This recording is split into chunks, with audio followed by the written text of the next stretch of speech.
alegrarnos delante de ti al escuchar la exposición de tus palabras. Como decía el salmista, traen gozo a nuestra vida, Señor, la exposición de tus mandamientos, de tu voluntad, de tus estatutos, Señor. Y gracias porque tenemos la libertad y Señor, la bendición de tener acceso liberado a esto, Señor, la exposición de tus palabras. Bendícenos siempre como te lo pedimos, con esa capacidad sobrenatural, Espíritu Santo, de poder entender, de poder asimilar y aún de poder grabar en nuestros corazones y, por qué no decirlo, también en nuestra mente, la exposición de tu palabra para que luego podamos meditar en ella y vivir de acuerdo a ella. Te glorificamos, querido Dios, y aquí estamos con todos nuestros corazones dispuestos a poder recibir de ti porque lo necesitamos, Señor. Oramos en el nombre maravilloso de nuestro Señor Jesucristo. Amén. Amén. Hermana Vicky, no la había saludado. Bendiciones. Génesis, entonces, continuamos con Génesis capítulo 2.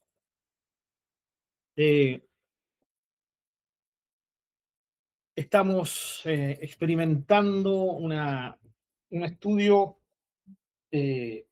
no rápido, pero que está enfocado en cumplir el propósito de que veamos un poquito más profundo la revelación de nuestro Dios, porque es Dios revelándose, ¿no? Hasta ahora hemos visto a Dios revelándose de una forma maravillosa.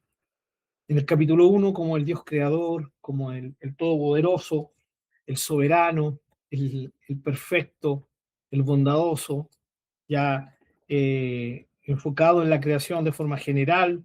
En el capítulo 2 lo vemos como el Dios Jehová, como el Dios Yahvé, como el Dios que se relaciona específicamente, o sea, con su creación, pero muy específicamente, de una forma muy especial, con el ser humano, ¿ya? Y aunque el capítulo 2 está centrado, hermanos, en la creación del hombre, ¿ya? En el detalle de cómo Adán y Eva fueron creados, eso no significa que el hombre sea el centro del capítulo 2. Sigue siendo Dios el centro del capítulo 2, porque vemos cómo aquí se manifiesta el Dios amorosamente glorioso, ¿no? Y lo hemos estado viendo. Por ejemplo, hago un pequeño resumen. El Señor santifica el séptimo día, ¿no? Aquí no hay una ley, el Señor no impone una ley como lo hace la ley de Moisés. Sin embargo, la idea de Dios es que observemos, ¿sí? este día séptimo y que veamos y que pensemos como seres humanos conectados con Dios, si Dios guardó un día para descanso, para reposo, ¿sí? ¿Será que Dios nos está motivando a hacerlo? O sea, el séptimo día tiene un enfoque de beneficio para el ser humano. De hecho, aún el mandamiento, el cuarto mandamiento del día de reposo en la ley de Moisés, según el Señor Jesucristo, fue creado para el hombre y no el hombre para el día sábado, ¿no? O sea, una ley, un mandamiento en beneficio del hombre, pensando en el hombre. Ya, y por supuesto, como vimos también, la idea del reposo espiritual, ¿no? La idea del reposo espiritual que se ve claramente en el Nuevo Testamento. Entonces, el día séptimo, la santificación del día séptimo está enfocado en darle un bienestar al hombre, un día donde podamos satisfacer nuestra necesidad física de descanso, pero también nuestra necesidad espiritual, o sea, de nuestra comunión con Dios. Es un día especial, aunque todos los días son del Señor, porque nuestra vida es del Señor. Sin embargo, trabajamos y tenemos que trabajar, ¿no? Secularmente, y eso nos impide tener días completos o de tiempos de calidad, tal vez durante la semana. Sin embargo, ese día de reposo, sea cual sea, ese día de reposo podemos dedicar un tiempo de calidad a nuestro Dios, ¿ya? El Dios amoroso, ¿no? Dios dándole al hombre una casa especial, un huerto especial, un trabajo especial, ya le da su imagen, ¿no? Que le da la capacidad de poder gobernar a las bestias, a los animales, ser un, eh, un administrador eficaz de Dios sobre la creación. Y eso viene de la mano con la capacidad de disfrutar, no solo de enseñorear, sino de disfrutar lo creado. Y todo esto es Dios dándoselo al hombre, ¿no? Le da todo árbol exquisito, ya maravilloso para alimentarlo. Aún le da acceso al árbol de la vida, como lo vimos la semana pasada, ¿no? Eh, y obviamente, más encima, para que el hombre pueda decidir por él, de tal manera que el servicio a Dios sea un servicio de verdadero amor y imposible que se manifieste el amor si no hay voluntad.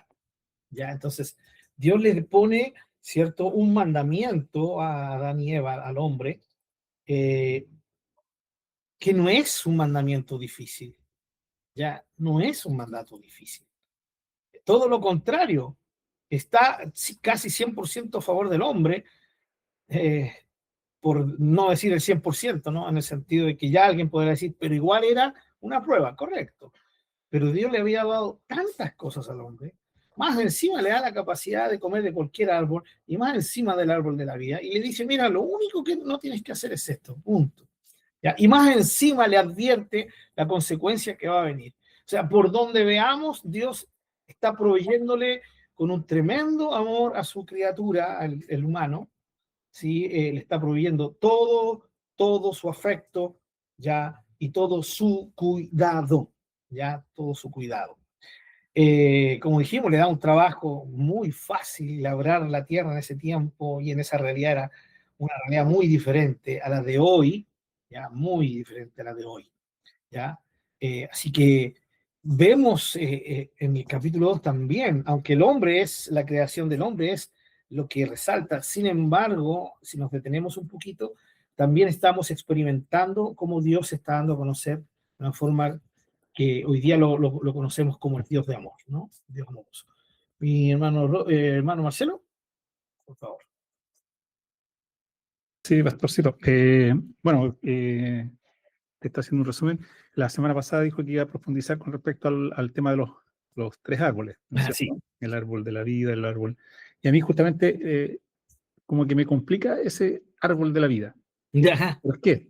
Porque es como que la vida del hombre iba a depender de un árbol y no de Dios. Entonces, eso es lo que, como que, y sabemos que de Jesús se dice, ¿no es cierto?, el pan de vida, el que bebe está, o sea, en él habían, era, ¿cómo se llama? O sea, se me fue la palabra, ríos de agua viva que fluyen de él.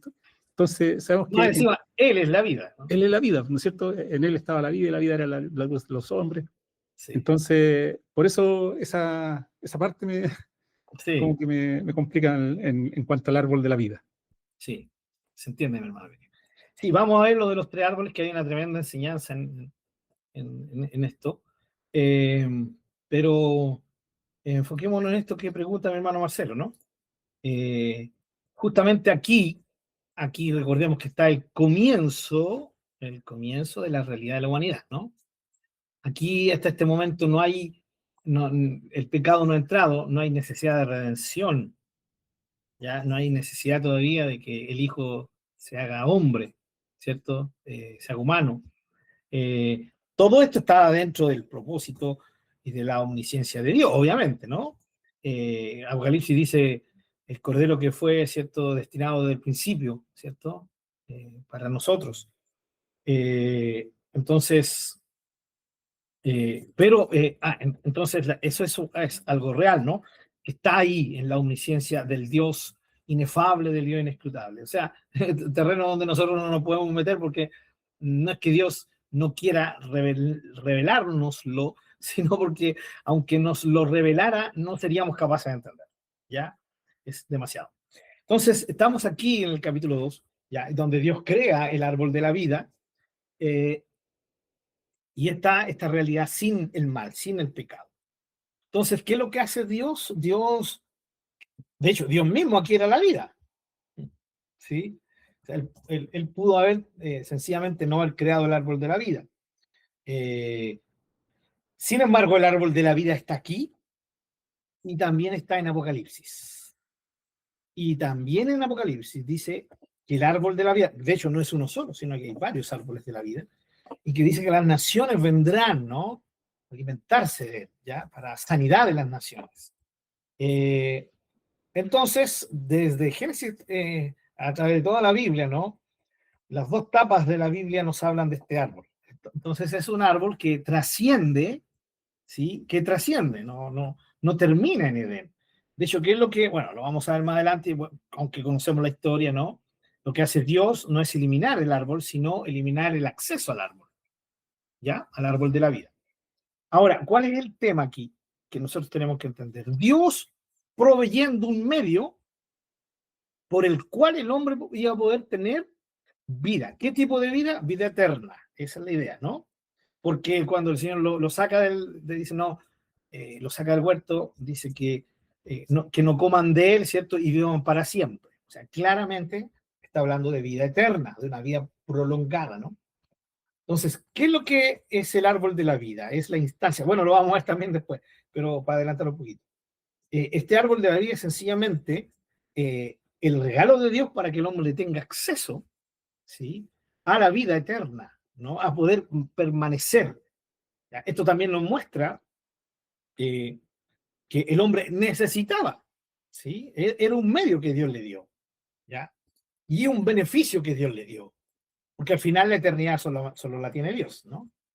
Pero aquí el punto crucial en esto, hermano Marcelo, es que es el medio que Dios da. O sea, ese es el punto. Dios dio ese medio para que Adán y sus descendientes pudieran vivir por siempre. Ya, vivir por siempre. El pecado hizo entrar a la muerte y nos damos cuenta que la muerte entra y se anula el acceso al árbol de la vida. O sea, la muerte por los dos lados. ¿Ya? El hombre iba a morir sí o sí. Entonces, el árbol de la vida aquí.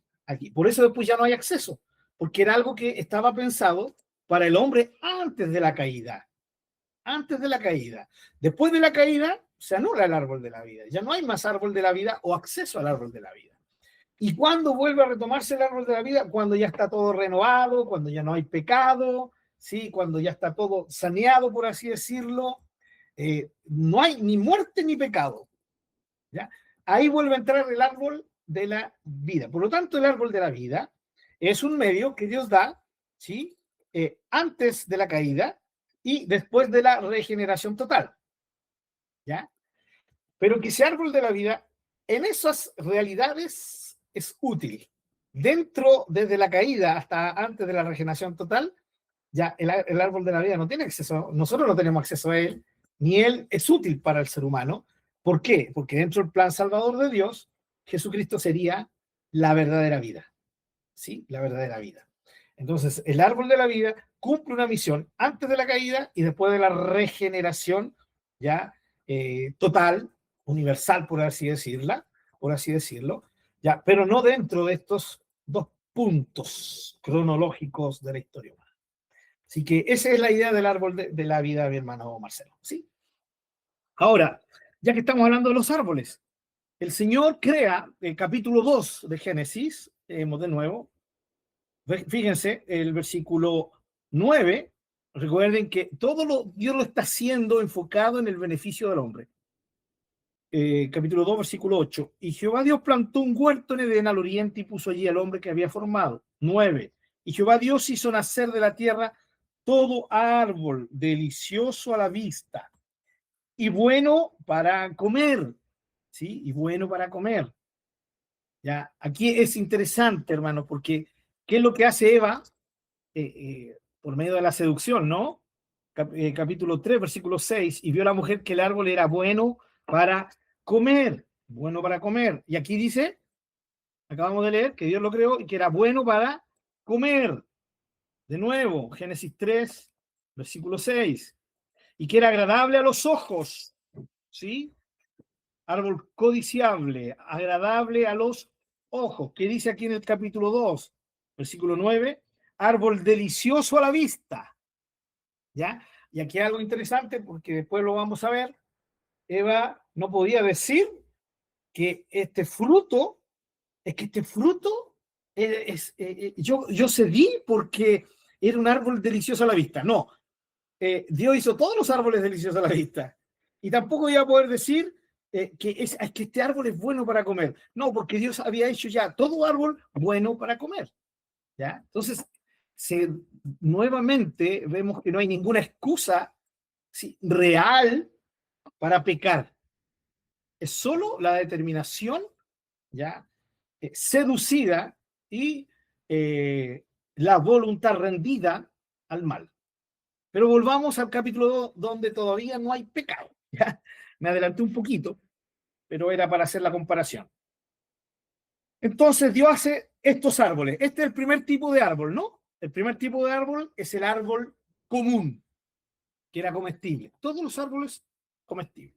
Luego dice en el versículo 9, capítulo 2, versículo 9. También hizo el árbol de la vida. Aquí está el segundo árbol, el árbol de la vida en medio del huerto.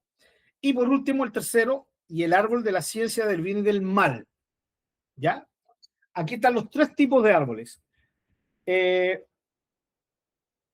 Es interesante, hermanos, ya, cómo Dios provee para el hombre al mostrarnos estos tres tipos de árboles, provee para el hombre lo maravilloso de su amor, ya, y de su provisión. Fíjense que el primer tipo de árbol es el árbol comestible, ¿no? Es el árbol que les va a alimentar, ¿sí? O sea, para el hombre, ¿sí? Para el hombre. Segundo, es el árbol de la vida, que es el árbol por el cual el hombre va a poder tener acceso a vivir sin morir, ¿ya? Vivir para siempre. Y el tercer árbol es el árbol de la prueba, pero que no es una prueba difícil o complicada, ¿ya? No es una prueba difícil o complicada. Los tres tipos de árboles están enfocados en el hombre, ¿ya? Eso es muy importante que lo veamos, ¿ya? Déjenme ver un poquito acá.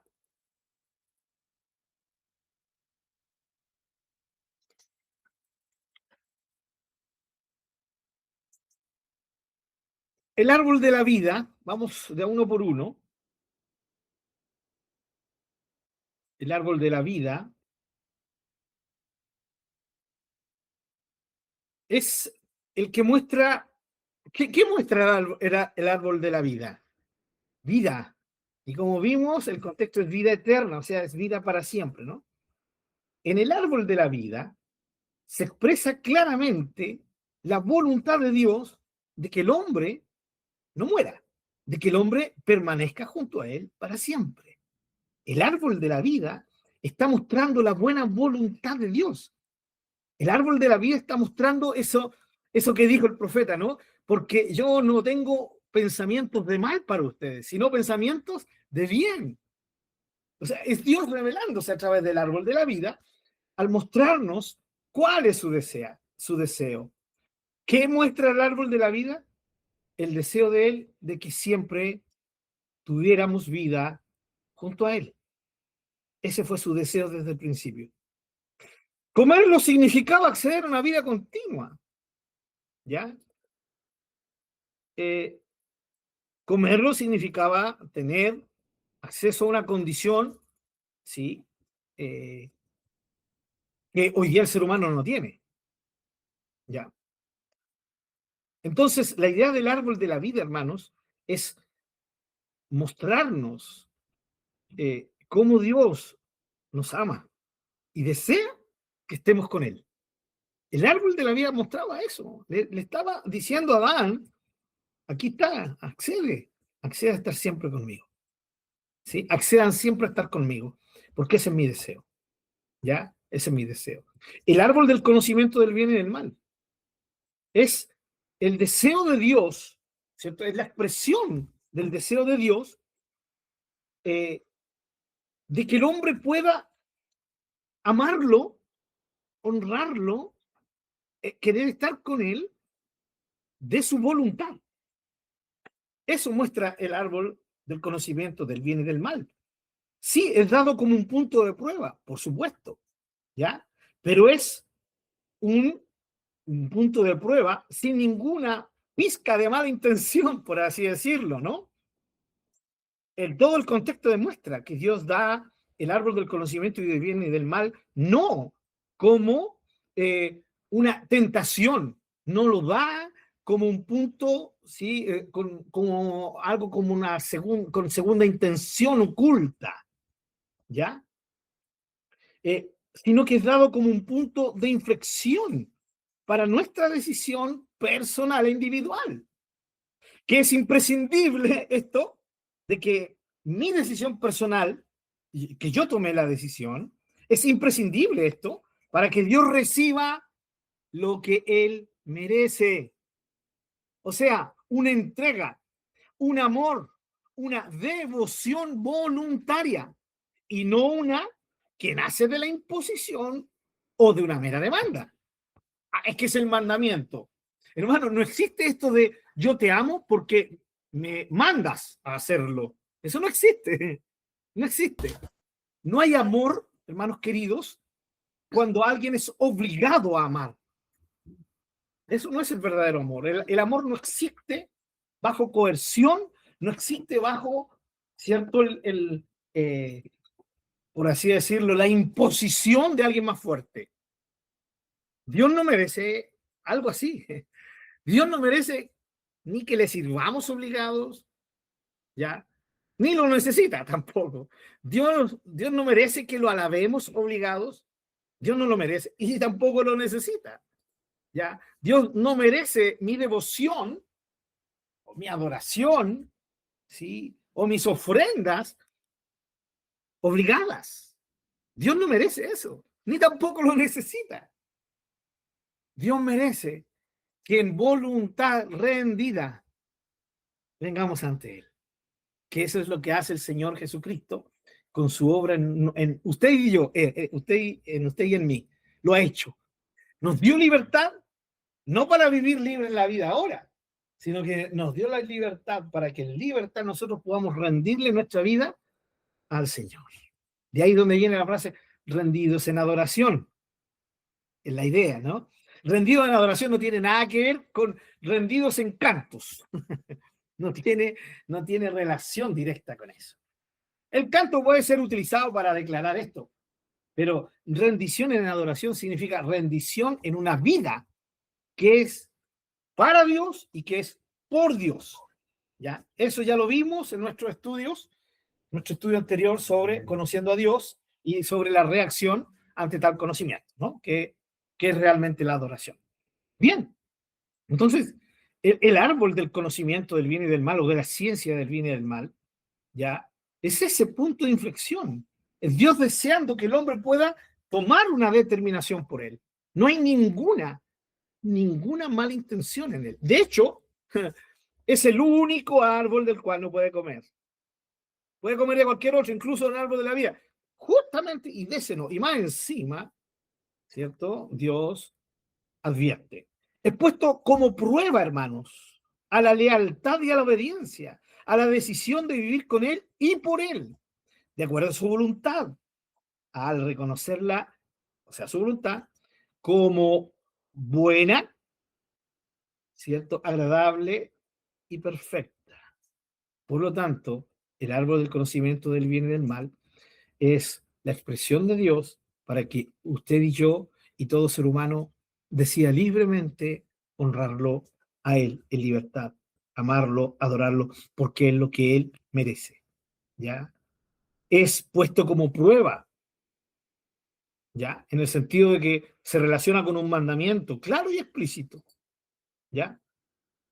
Y Dios sencillamente lo pudo haber mandado, pero como ya hemos dicho varias veces, no solo manda, sino que le añade al mandamiento una advertencia, de cierto morirás. Entonces, esa advertencia les animaba a obedecer. He puesto este árbol como una prueba, pero en una realidad absolutamente posible, de apoyo. Entonces, es claramente este árbol una figura de la necesidad de vivir para Dios en plena libertad y de forma plena, ¿sí? La necesidad de decidir en esa voluntad que Él nos dio, exclusivamente en dependencia y en obediencia, en amor a Él. Esa es la idea de este árbol, tan desprestigiado, ¿no? ¿Qué? ¿Por qué tuvo que poner ese árbol? Ese árbol desgraciado, ¿no? ¿Qué? No, aquí cuando entendemos la idea de Dios, entendemos que ese árbol era imprescindible que estuviera. Tenía que ser así, ¿ya? Y está en el deseo de Dios. ¿Y el árbol común? Bueno, el árbol común representa, ¿cierto?, el cuidado de Dios por nosotros, ¿sí? El cuidado de Dios por nosotros. ¿Perdón? Perdón, hermanos queridos, que tengo una visita acá. Perdónenme.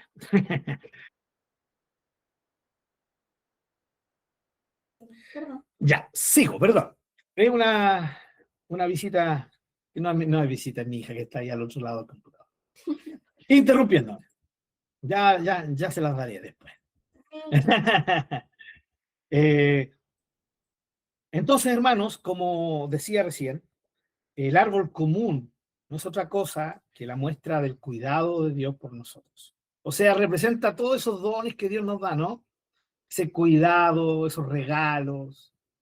Como dice Santiago, todo don perfecto proviene, ¿cierto?, del Padre de las Luces, ¿sí? Pero cuidado, ¿sí? Son estos regalos de Dios, estos detalles de Dios, estas cosas que nos hacen poder vivir, eh, pero hay que tener cuidado, porque muchas veces los dones de Dios se transforman en excusas, ¿sí?, para no honrar a Dios. De hecho, ¿se recuerdan dónde se esconde el hombre y la mujer después de pecar? Detrás de los árboles. Detrás de los árboles. Usaron los árboles como un punto de esconderse, de intentar esconderse de Dios. Ahora, si nosotros alegorizamos un poquito esto, y es muy claro que muchas veces los dones de Dios, si no los sabemos recibir de parte de Dios, se pueden transformar en medios en que nos alejan de Dios, ¿no? El típico ejemplo, ¿no?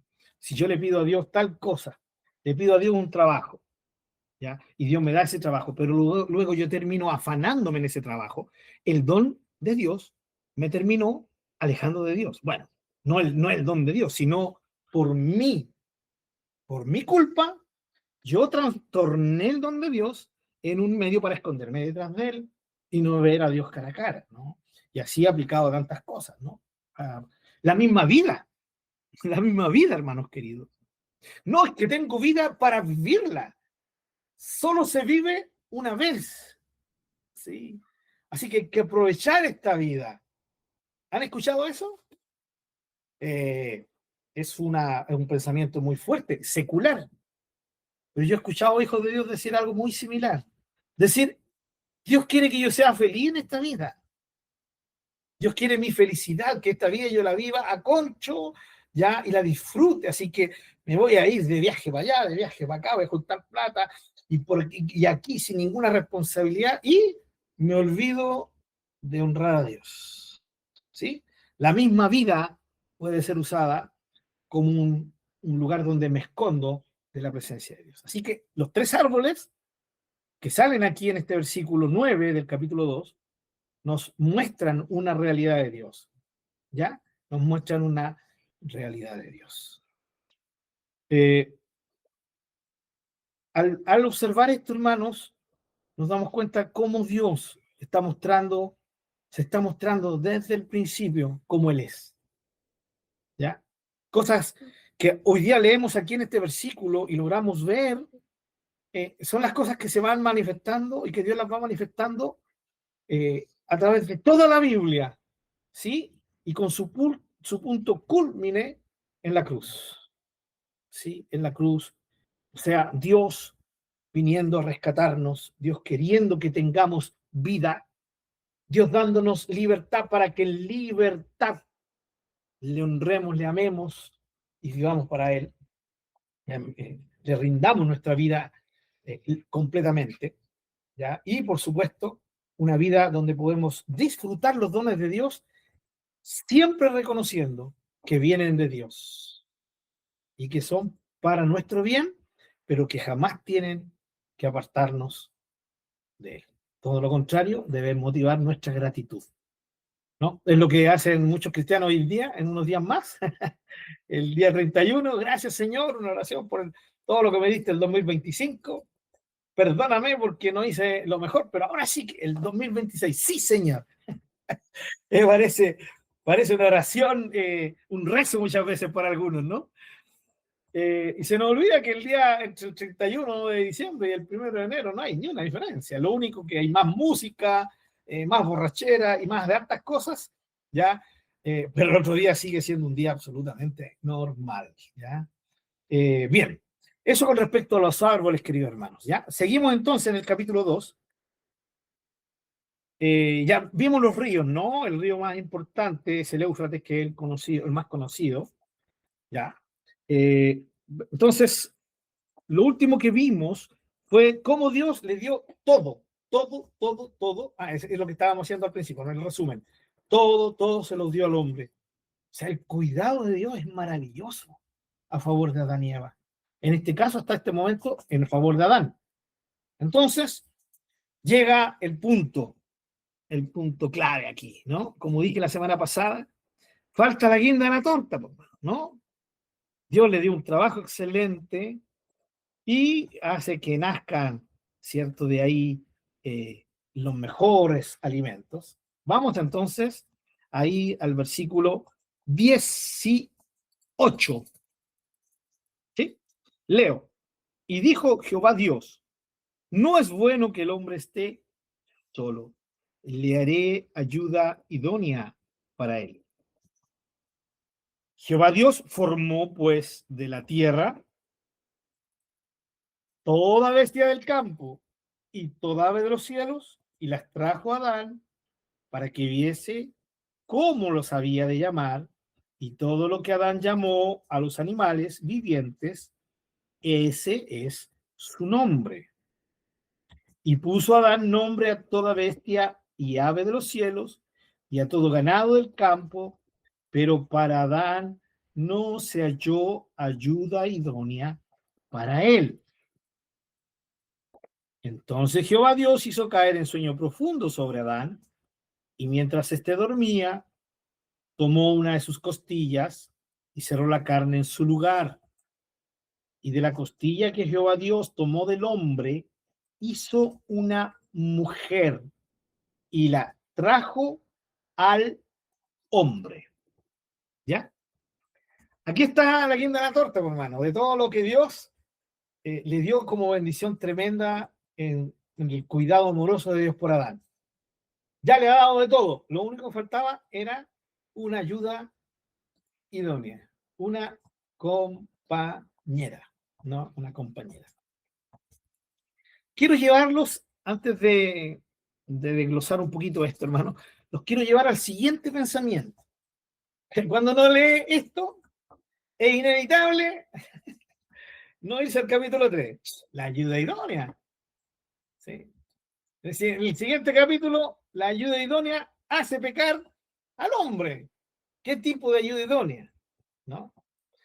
Y generalmente cuando se lee esto en la iglesia, al tiro empiezan a mirarse entre hombres y mujeres, ¿no? Pero siempre bajo la perspectiva de la caída, del pecado. Pero nosotros tenemos que lograr entender lo siguiente, que Dios va describiendo paso a paso, ¿ya? Cómo Él está haciéndolo todo bueno y bueno en gran manera.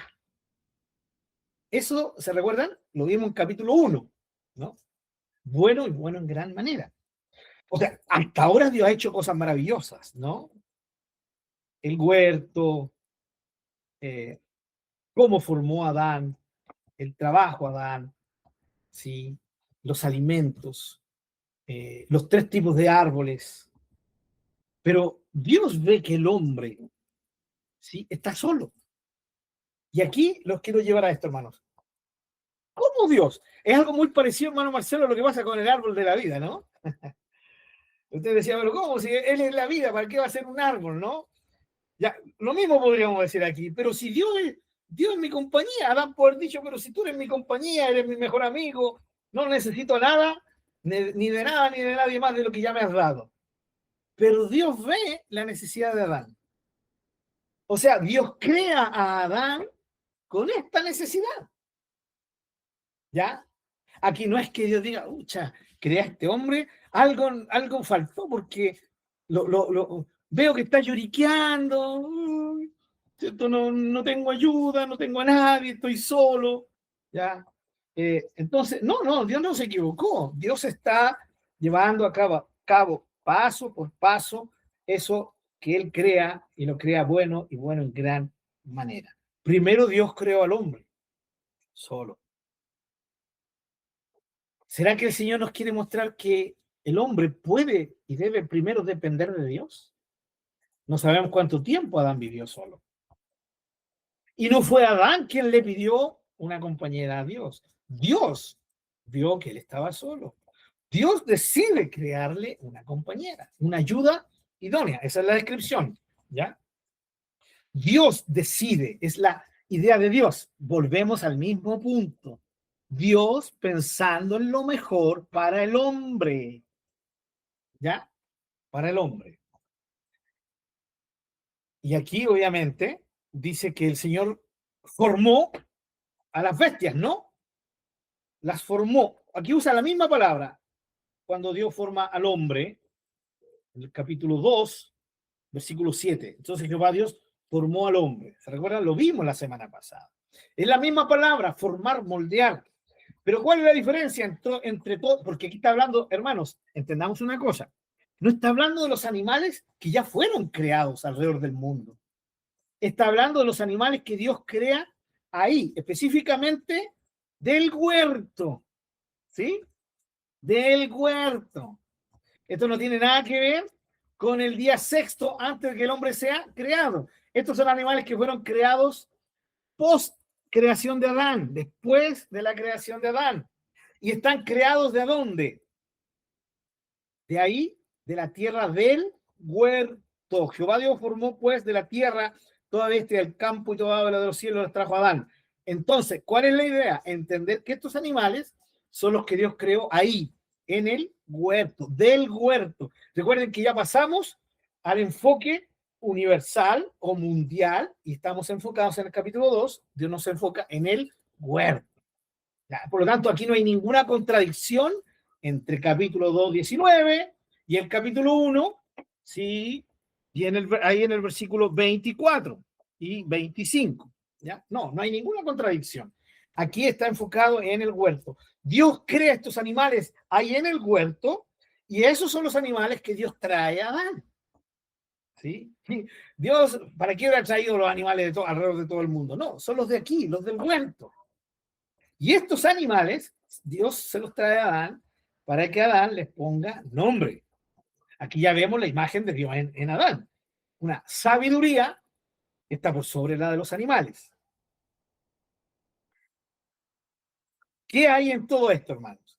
Que dice la palabra, dice que Dios formó, pero no dice que sopló sobre sus narices. Eso es algo único en el hombre. Dios forma, moldea y sopla sobre su nariz. No hay ningún otro ser vivo, ni estos, ¿ya? Ni estos, que tengan esa igualdad, ese nivel que tiene el ser humano. Lo otro, obviamente, que es la imagen de Dios en el ser humano, la semejanza, ¿no? Eso es importantísimo recordarlo. Por lo tanto, en el contexto bíblico, hermanos, el hombre no es un animal más, es una criatura diferente, ¿ya? Diferente, superior a cualquier otro animal. Ahora, ¿qué ocurre? Que Dios dice, la ley ayuda idónea. Fíjense que aquí está claro el Señor. Dice que le trae todos los animales y no se encontró ayuda idónea para Adán. ¿Sí? No se encontró ayuda idónea. Más de alguien hoy día diría, pero ¿cómo no debe haber un perrito salchicha? Sí, o Cover Spanish, ahí, ¿cierto? Que os ha sido muy buena ayuda. El dicho de hoy, ¿o no? El mejor amigo del hombre es el perro, ¿ya? Por ejemplo, por ejemplo. Sin embargo, cuando Dios crea todos los animales, ningún animal, según Dios, fue ayuda idónea para Adán, para el hombre. No se encontró ayuda idónea para él. Entonces, ¿qué es lo que hace el Señor? Viene y lo hace entrar en sueño. Miren, esto es otra cosa que quiero tocar, hermanos. Hemos leído tantas veces este pasaje, ¿no? Así por encima. Segundo, lo hemos enseñado tanto a los niños, y que al final, hermanos, cuidado con esto, especialmente los que hemos sido maestros de niños. Nos es muy fácil terminar viendo todo esto como, el cuento para niños, la historia para niños. Y claro, y si uno lo lee, ya, wow, sí, me suena a cuento, me suena, pero sí es como un lindo cuento. Hermanos, esto no es cuento, esto es historia, esto es historia. Es Dios revelándonos cómo Él fue haciendo todo. Y lo que Él hace está aquí, lo que Él hace va paso a paso desarrollándose y queda por voluntad del Espíritu Santo registrado, en este caso por Moisés, ya, por la revelación de Dios, la inspiración de Dios, queda en el libro del Génesis, hermano. Y el libro del Génesis entonces es cómo se gesta todo esto. Entonces nosotros tenemos que ver cómo Dios ya ve que el hombre está solo y ahora donde queda demostrado que no hay ningún otro animal, no hay ningún animal, perdón, no otro, no hay ningún animal, no hay ningún otro ser vivo que pueda ser ayuda idónea del hombre, Dios va a crear a la mujer. ¿Ya? Dios va a crear a la mujer en esto. Vuelvo al punto anterior, al punto de decir, Dios crea solo a Adán primero. Adán tiene un tiempo de existencia solo. Luego Dios decide darle una compañera. ¿Ya? Ahora, es triste cuando un hombre o una mujer de Dios dicen, Señor, mira, si yo no tengo esposa, no tengo esposo, no te puedo servir. Yo necesito esa ayuda idónea para poder servirte. No, pues, mijito. No, pues, mijita. Adán fue creado primero solo. Tenía la capacidad de comunión con Dios solo.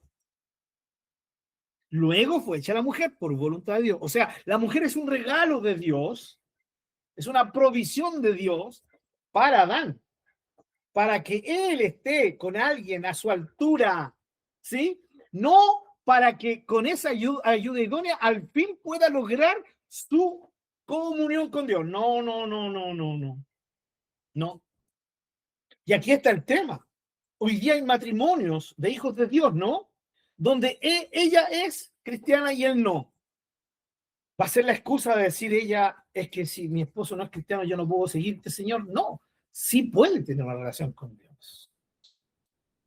Al revés, cuando él solo es cristiano, él es cristiano y ella no. Lo mismo, ¿sí? Lo mismo.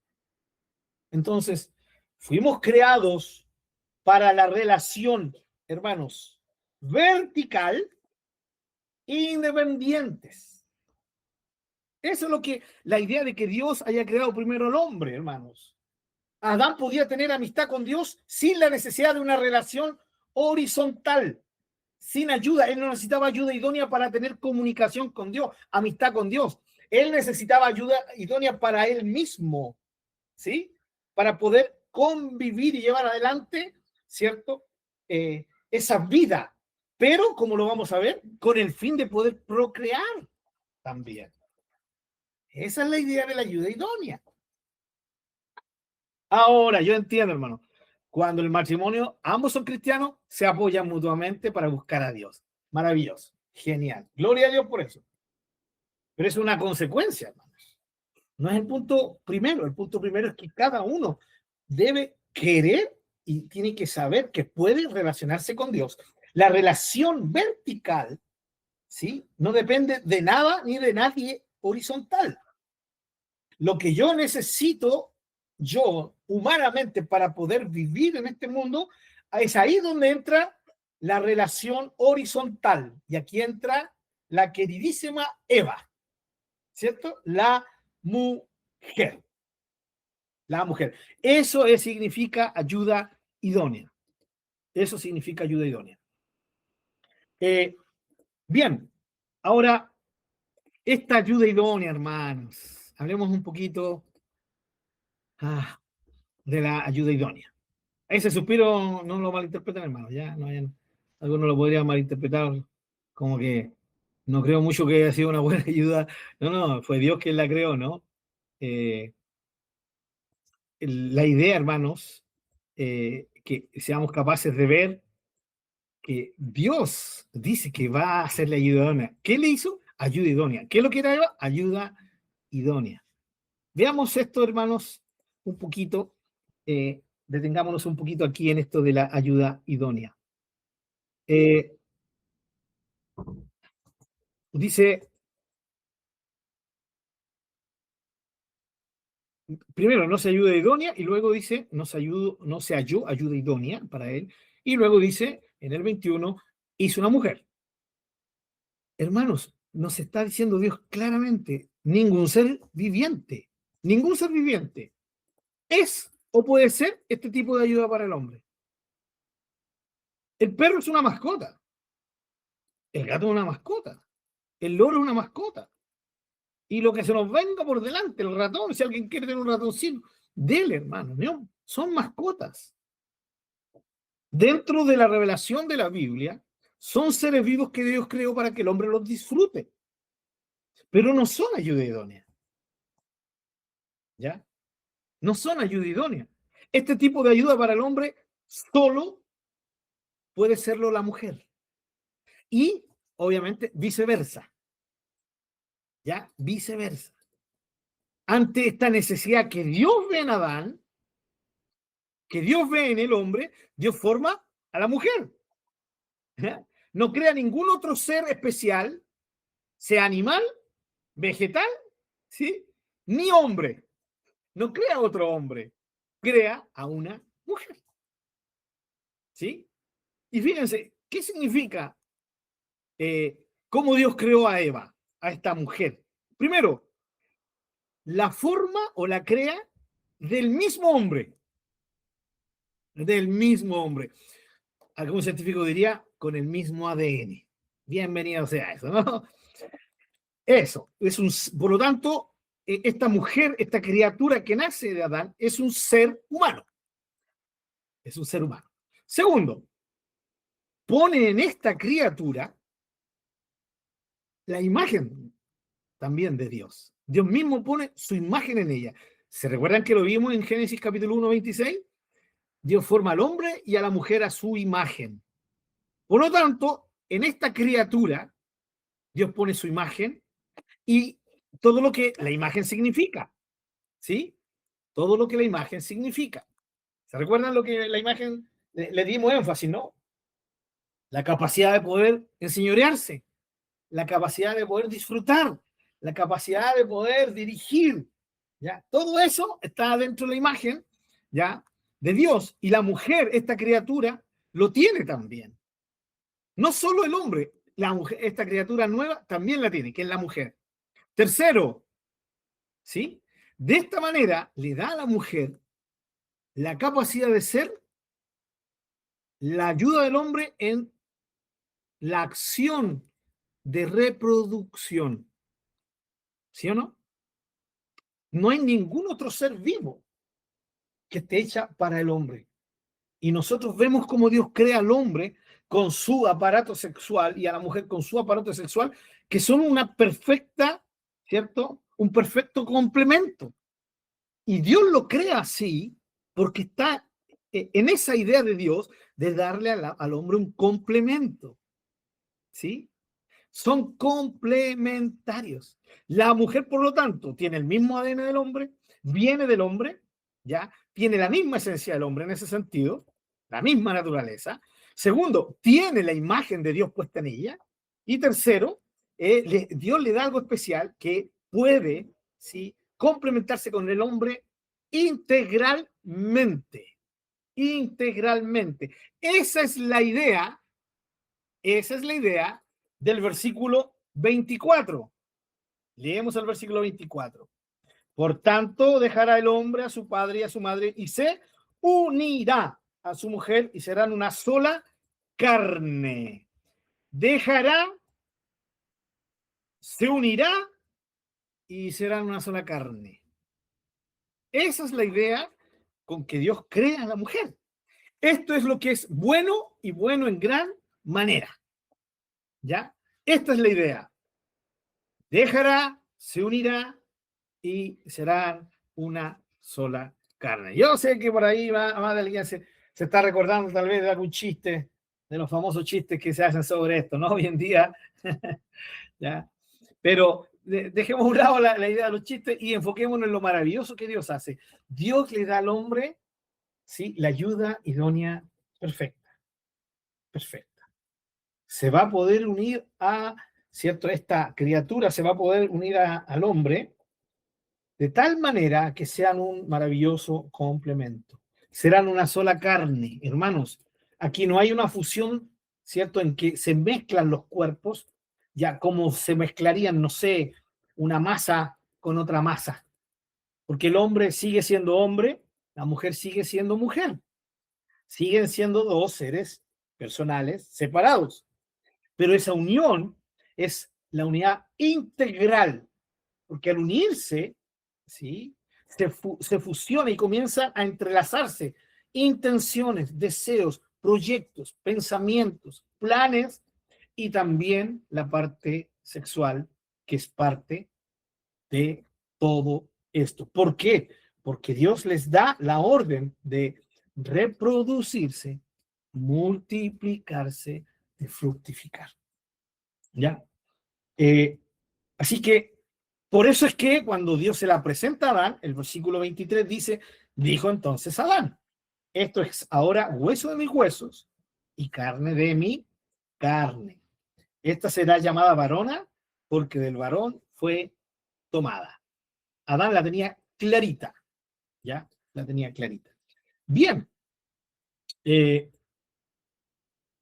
A ver,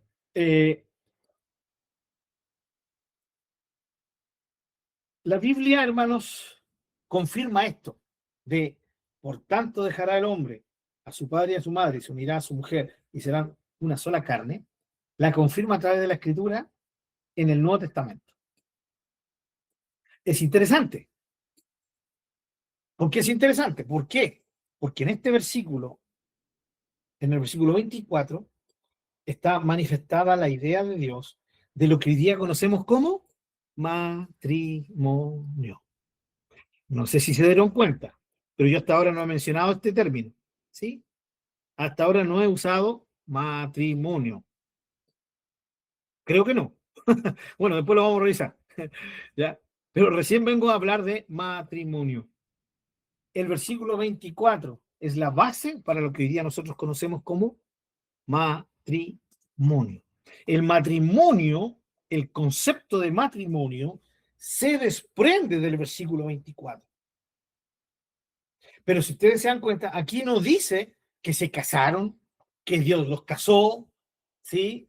Que Adán tuvo que ir a pedir la mano. Alguien dirá que no tenía suegra, ¿ya?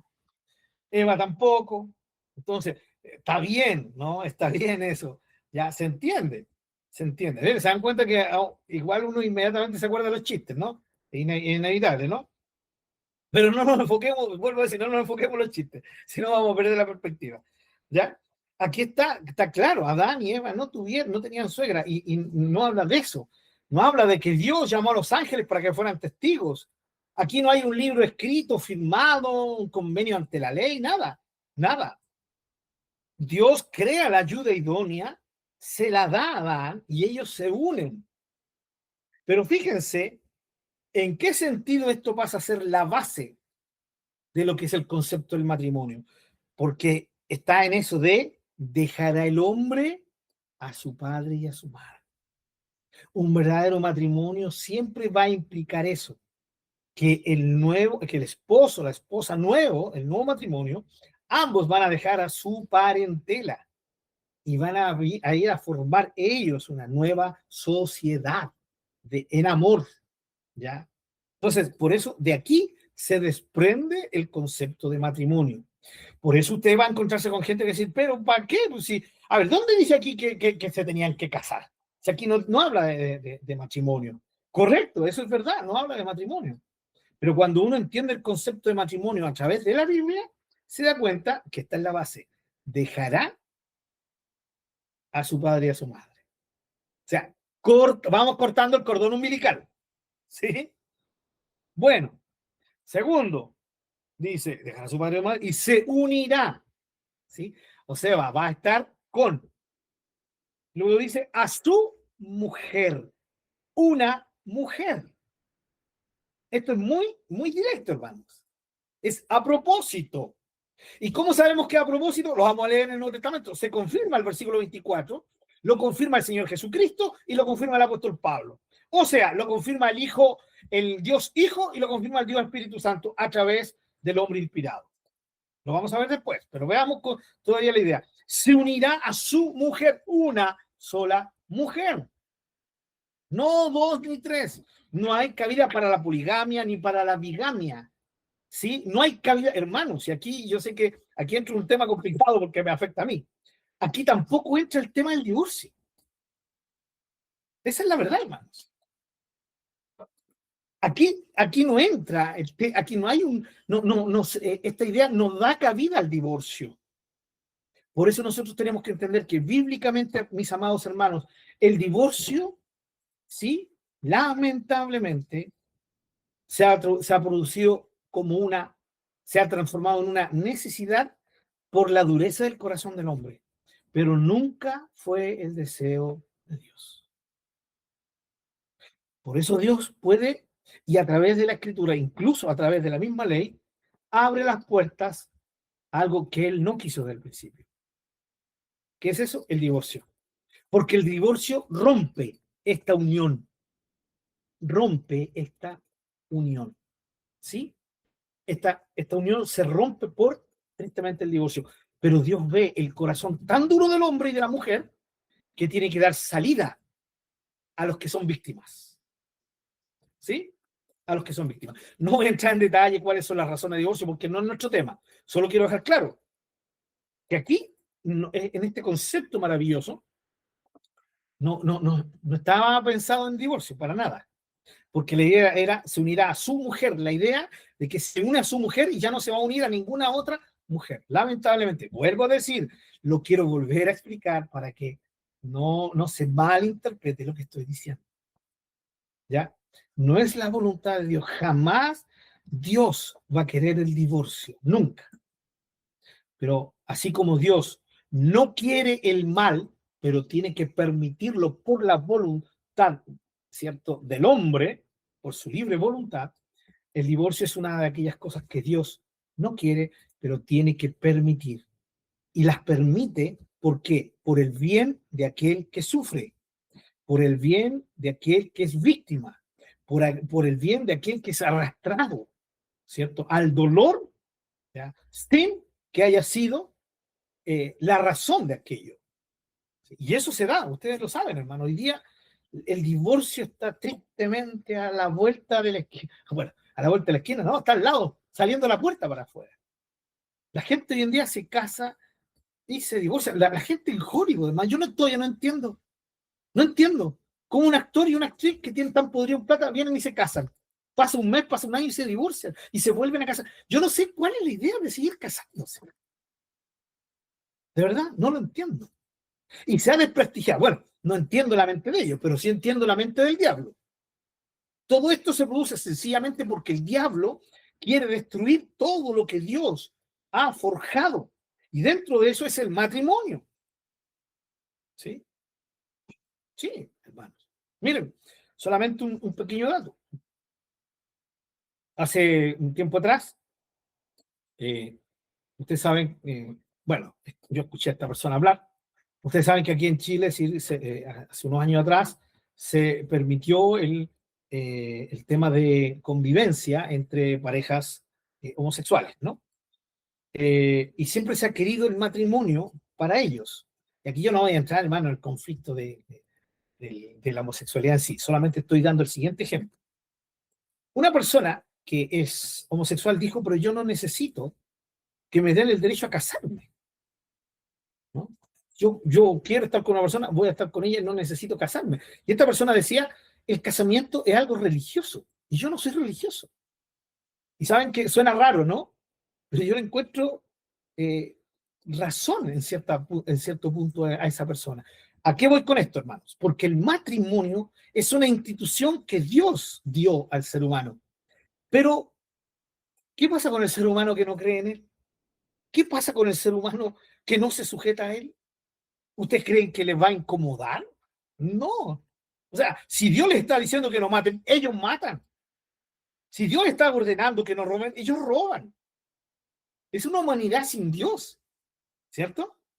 Y la palabra de Dios la cumplen los que lo amamos a Él. O sea, yo como cristiano debo entender que el matrimonio es algo sagrado, pero que yo trate de convencer a una persona que ni honra a Dios, hasta ni cree en Él, de que es algo sagrado, ¿cómo lo voy a convencer, hermanos?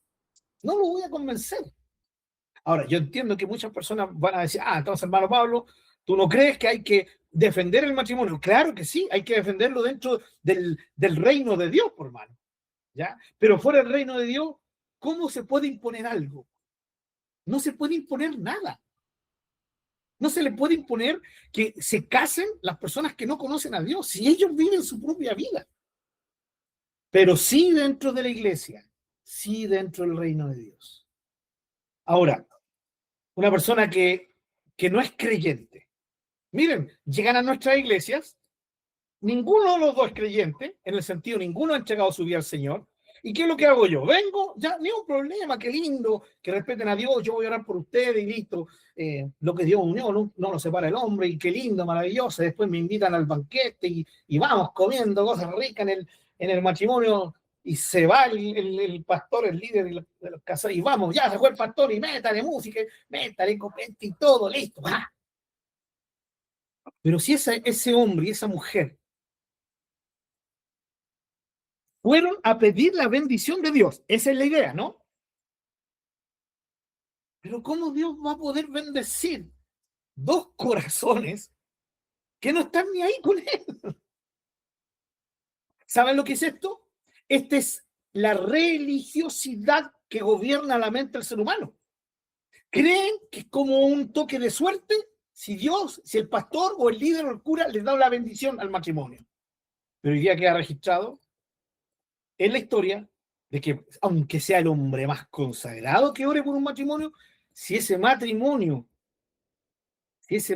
no tiene comunión con Dios individual y después matrimonialmente, no hay ninguna garantía de victoria. ¿Sí o no, hermanos? Esa es la verdad. Ahora, vuelvo a decir, yo no estoy en contra de que se casen, que la gente venga, ni un problema. Pero sí yo tengo que ser sincero en decir esto, hermano. Esto del 2.24 no lo va a cumplir alguien que no tenga su corazón rendido a Dios. ¿Sí? Por tanto, dejará el hombre a su padre y a su madre. No, que no nos conviene dejar a mi papá porque así me quedo con la herencia y vamos truqueando ahí para allá, para acá, ¿cierto? Listo. Nunca se fueron. Y tienen miles de problemas por vivir con los papás, por vivir con la mamá, ¿cierto? Pero no, ellos siguen ahí, siguen ahí. Hermanos, sé que hay casos y casos. Yo no estoy, aquí estoy hablando en forma general. Otra cosa, dice, se unirá a su mujer. Listo, se casa con su esposa. ¿Ya? Pero luego se va con otra.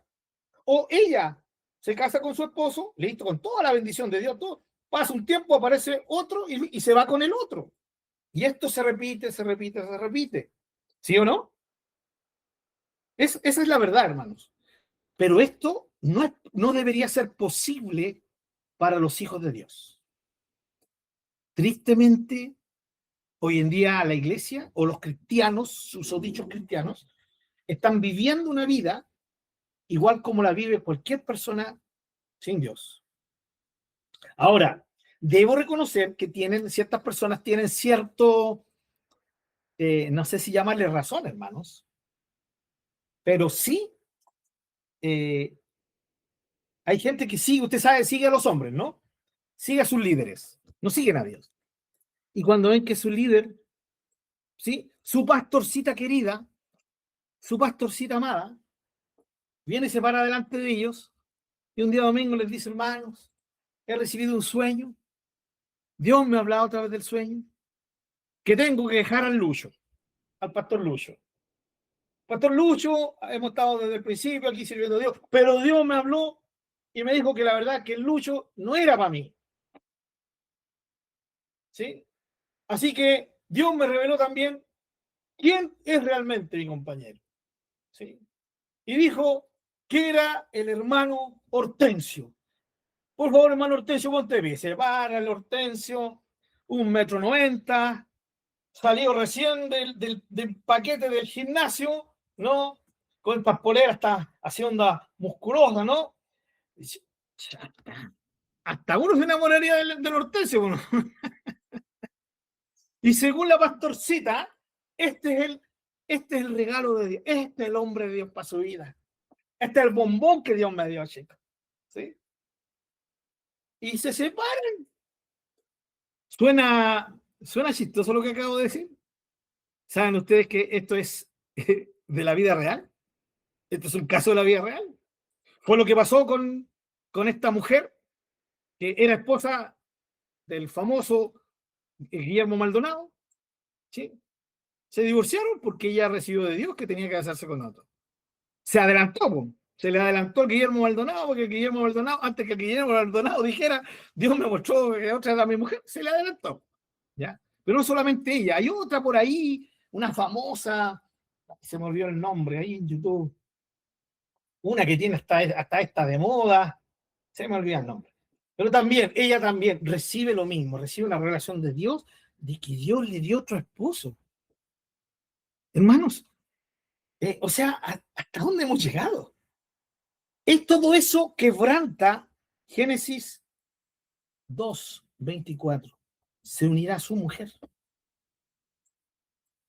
Esa es la idea de Dios. Por eso Jesús añade, y lo que Dios ha unido, no lo separe el hombre. Vamos, hermanos. A ver, Mateo 19.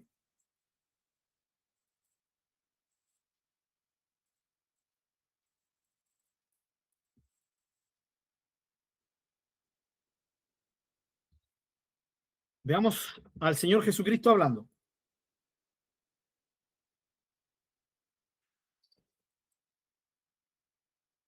Dios Hijo.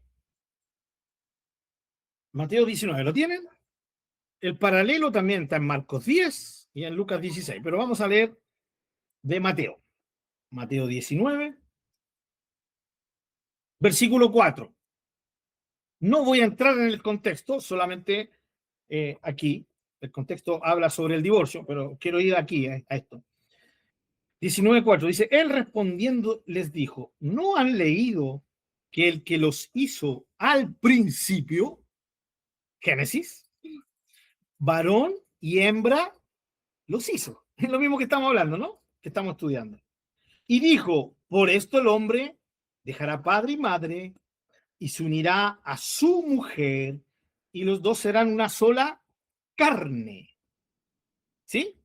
Serán una sola carne. Así que no son ya más dos, sino una sola carne. Por tanto, lo que Dios juntó no lo separe el hombre. ¿Sí? Esa es la voluntad de Dios. Esa es la voluntad de Dios. Fíjense cómo se repite Génesis 2:24. Vamos ahora a Efesios. Dios Espíritu Santo hablando a través del apóstol Pablo.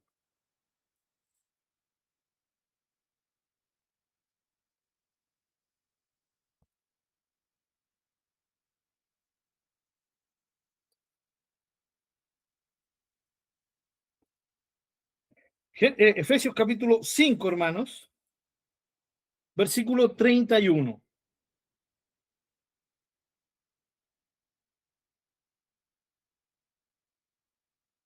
Efesios 5:31. Lo tienen, ojalá que lo tengan, hermanos. Por esto dejará el hombre a su padre y a su madre y se unirá a su mujer y los dos serán una sola carne. ¿Sí? Carne. No voy a entrar en el contexto, solamente estoy mostrando, ¿cierto?, que la palabra del Señor de Génesis 2:24 se replica y se confirma a través de Jesús, el Dios Hijo, y a través del Espíritu Santo, ¿cierto? Dios Espíritu Santo, a través del apóstol Pablo. Es la misma cita. Génesis 2:24 está plenamente avalado en el Nuevo Testamento, completamente avalado. Ahora, volvamos a la idea de esto del matrimonio. Vuelvo a decir, aquí en ninguna parte sale matrimonio, pero lo que nosotros entendemos por matrimonio nace de esto. Entonces, el matrimonio significa que yo ahora formo una nueva familia. ¿Sí? Eso, parte de lo que nosotros entendemos por matrimonio. Segundo, me uno a una esposa, es el matrimonio entre un hombre y una mujer. ¿Ya? No entre un hombre y varias mujeres. ¿Ya? Hermanos, déjenme seguir un poquito con esta idea.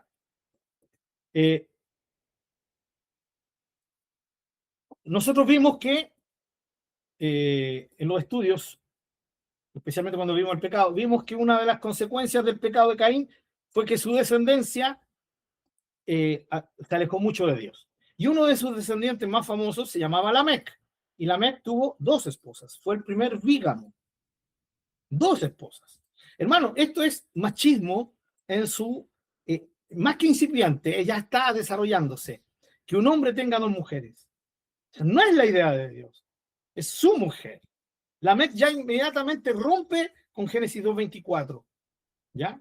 Rompe con Génesis 2:24. El hombre no debe tener más de una mujer. Una sola mujer. Obviamente, hermanos queridos, ¿sí? Esto es antes del Génesis, ¿no? Y todo esto desapareció con el diluvio. Pero ¿qué pasó más adelante?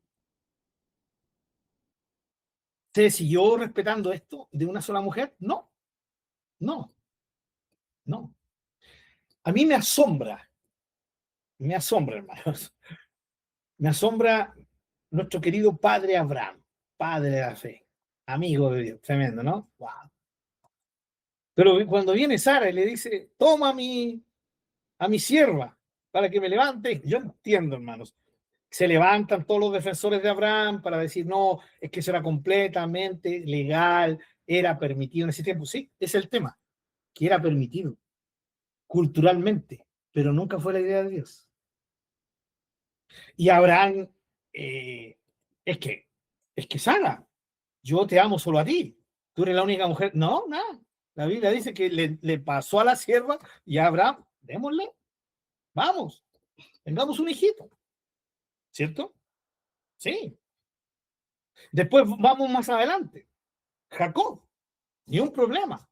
7, está bien, lo engañaron, 7 años por Raquel. Y el suegro malvado le pasa, aunque también era cultural,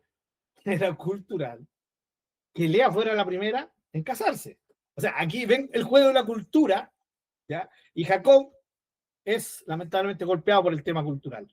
Listo, 7 años más por Raquel. Pero después que Lea le da 4 hijos maravillosos, Raquel se pone celosa y le dice, hey, aquí está Bila, mi sierva. Y Jacob también. Jacob no dijo, oye, no importa si yo te amo a ti y ya Dios nos dará hijos. Nada. Recibió a la sierva de Bila y tuvo relaciones sexuales con ella sin ningún problema. Y tuvo un hijo. Pero la cosa no terminó ahí. Jacob luego, ¿cierto? Vuelve a dejar embarazada a Bila, porque tuvo 2 hijos de Bila. Luego Lea, ¿sí? Dijo, bueno, si lo hizo Raquel, lo hago yo también. Vamos. Y le pasó a su sierva. ¿Qué hizo Jacob? Bueno, será de Dios, ¿no? Y también tuvo 2 hijos con la sierva de Raquel, perdón, de Lea. ¿Se dan cuenta, hermano? Yo entiendo, hermano, yo entiendo todo el tema cultural, lo entiendo. Pero, hermanos, en ninguna de estas cosas se cumple Génesis 2:24. en ninguna de estas cosas. ¿Seguimos hablando de los grandes hombres de Dios? ¿Seguimos hablando del gran rey David? No voy a tocar a Salomón porque Salomón no hay que ni tocarlo, hermano. Es una cuestión ya degenerada o sencillamente fuera de lo racional, ¿no? Pero sí David. Sí David. Sí David. Entonces, queridos hermanos, el tema de Génesis 2:24 muestra el propósito de Dios, se unirá a su mujer. No hay cabida aquí para la poligamia ni para la bigamia. ¿Sí? Bigamia, 2 esposas, poligamia, muchas esposas. No, no hay aquí. No hay cabida aquí en Génesis 2:24. Y por último, serán una sola carne. Como expliqué yo hace poquito, ¿cuál era la idea de esto? Que se van a acoplar, ¿sí? Se van a entrelazar, ¿sí? Entre el hombre y la mujer, de tal manera que ellos van a ser uno en propósito, en deseos, en todo. Pero también esto habla de la sexualidad, ¿sí? Se unirá a su mujer y serán una sola carne. Está hablando de la sexualidad.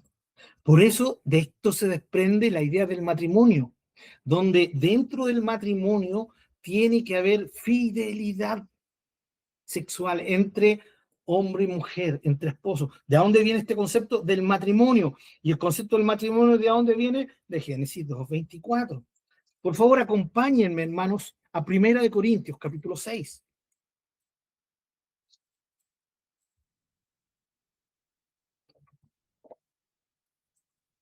Todo esto es parte del concepto del matrimonio bíblico. Uno, dejar padre y madre para formar una nueva sociedad, ¿ya? Interdependiente de ambos. Segundo, ¿ya?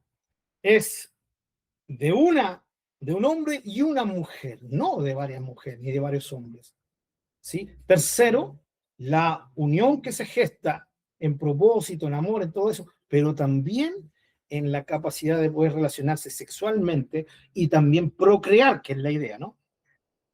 1 Corintios 6, ¿la tienen? Miren, versículo 16, 6:16. Miren lo que dice el apóstol Pablo, inspirado por el Espíritu Santo. ¿O no sabéis que el que se une con una ramera es un cuerpo con ella? Porque dice, los dos serán una sola carne. ¿Se dan cuenta, hermanos?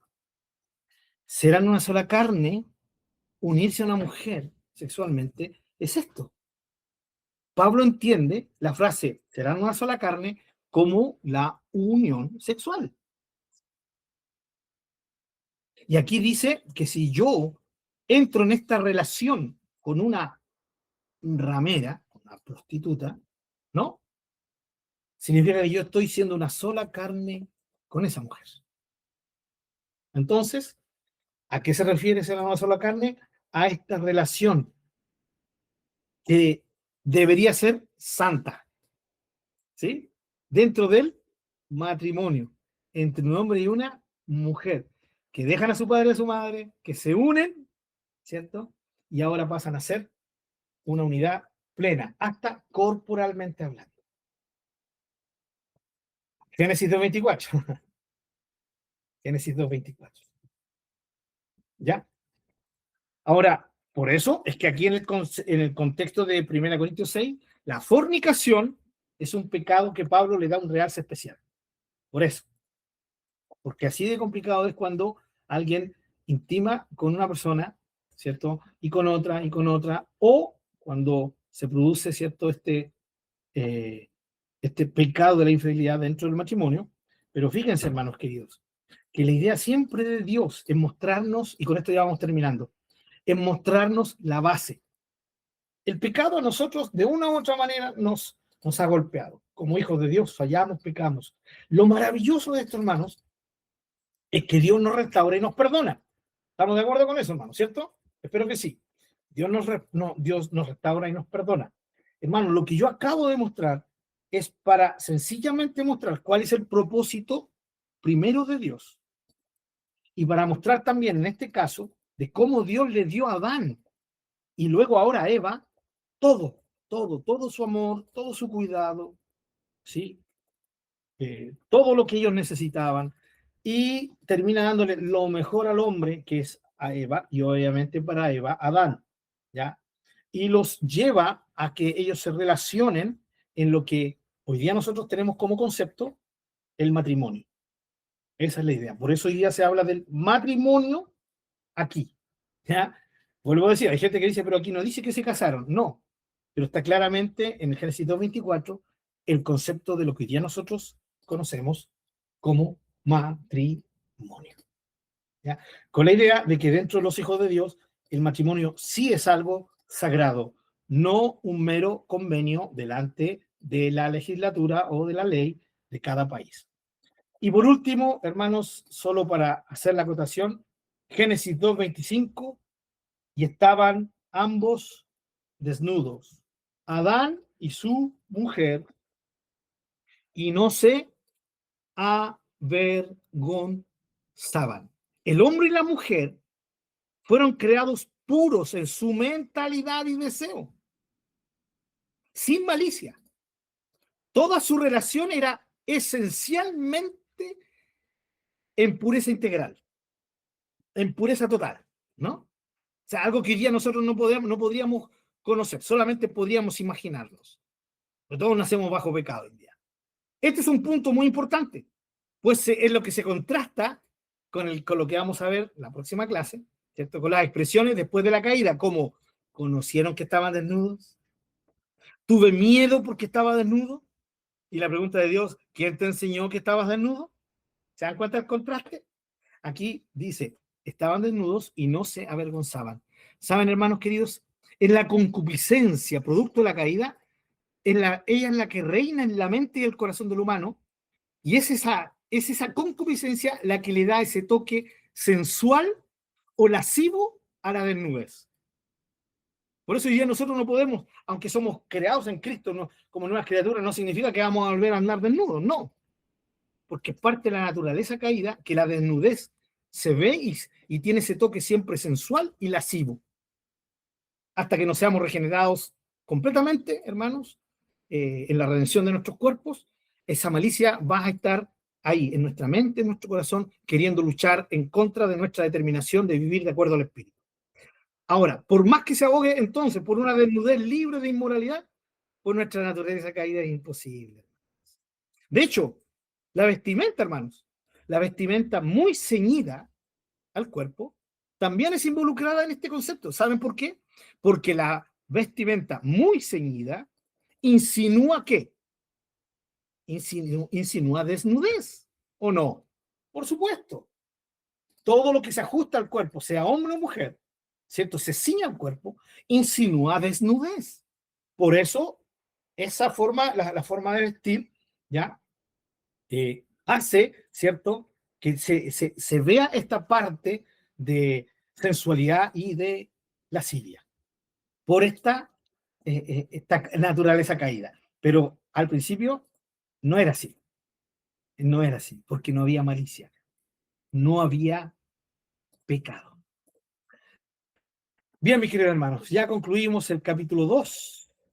No sé si hay alguna pregunta, ya, si hay alguna pregunta. Bien, si no hay pregunta, recuerden, Yo hermanos, sí, tengo- sí, mi hermana Patricia, sí, díganos, dígame, por favor. ya. Usted hablaba que era algo cultural en la época en que el varón tomaba a otras mujeres aparte de su esposa. Exacto. También sería algo cultural que ahora en las iglesias se está aceptando, no todas las iglesias, algunas iglesias están aceptando el recasamiento porque desde que empezó el divorcio, la ley de divorcio, se podía divorciar, ¿no es cierto? Y se puede casar con otra persona. ¿Eso también estaría dentro de lo cultural? ¿Es permitido por Dios? Allá. Buena pregunta, mi hermana Patricia. Mire, un poquito sí, podría llamarse cultural en el sentido de la cultura secular, ¿no? Pero dentro del pueblo de Dios hay cosas, ¿cierto? Como el tema, ¿cierto? Del divorcio y el recasamiento, que nosotros los hijos de Dios no tenemos que dirigirnos por lo cultural, sino por lo que la palabra del Señor dice. Ahora, ¿por qué dentro de la iglesia se está permitiendo el recasamiento? Eso, mi hermana Patricia, va a depender exclusivamente de la visión bíblica que tengan los líderes de las iglesias. Y en esto hay diferentes visiones, ¿ya? Diferentes visiones. La Biblia enseña claramente, aunque algunos dicen que no es así, pero la Biblia enseña claramente que si Dios, bajo un cierto divorcio, pueden volver a casarse las personas, ¿ya? Pero no bajo todas las premisas, ¿ya? Y aquí es donde hay que hacer diferencia. ¿Qué es lo que Dios me dice? ¿Qué es lo que Dios permite? Porque en este caso, la ley secular, no importa la razón, ¿sí o no? Si yo me divorcio, no importa la razón, estoy divorciado, me puedo volver a casar, según la ley chilena. Pero según la ley de Dios, no por cualquier razón que yo me divorcie, me puedo volver a casar. Ahí hay restricciones y eso es lo que el liderazgo de diferentes iglesias va viendo, considerando lo que dijo Jesús, considerando lo que dijo el apóstol Pablo, ¿ya? Pero siempre para un hijo de Dios, mi hermana Patricia, para una hija de Dios, más allá de lo que la cultura secular diga o las leyes del país digan, nosotros tenemos que ver qué es lo que Dios dice por sobre esa ley, ¿ya? Y ahí es donde hay que entrar a ir más finito, ¿ya? Y ese ya sería un tema, aparte el tema del divorcio y el recasamiento, ¿ya? Pero vuelvo a decir, va a depender de los líderes. Claro que hay líderes muy liberales que dicen, no importa, si estás divorciado, no importa la razón, te vuelve a casar. Creo que eso no debería ser así, en mi visión personal, no debería ser. Ahora, cada caso es particular. Y los líderes deberían ver cada caso de forma particular para ver si es o no es la voluntad de Dios un recasamiento producto del divorcio de algún miembro de la iglesia. Eso, mi querida hermana Patricia. ¿Sí? Bien. Gracias. No hay de qué, mi hermana Patricia. ¿Alguna otra pregunta? Si no, oremos al Señor entonces, ¿sí?